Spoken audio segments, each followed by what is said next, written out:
আয় আয় আয় আয়, দূরে করে ছুটে দাও দেখি।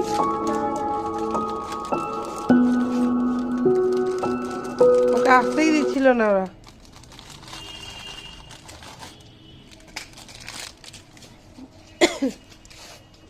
যাও খাও, যাও, খাওয়ার দেওয়া হয়েছে, খাও। যাও, ওখানে দিয়েছে। কটা এনেছিস? আরেকটা এনেছিস? দোকানেও ওরা সাথে সাথে যায়, রোজ বিস্কুট খায়।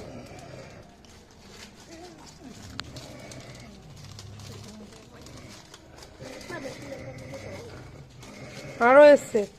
পুচকুগুলো কোথায়? ওই যে পুচকুগুলো দেখা যাচ্ছে না। আবার দেখ, অন্য একটা কুকুর এসছে কোন পাড়া থেকে, তাই ওরা আবার এরকম ঘেউ ঘেউ করছে। বড়গুলো সব খেয়ে নিচ্ছে রে, পুচকুটা খেতে পারছে না।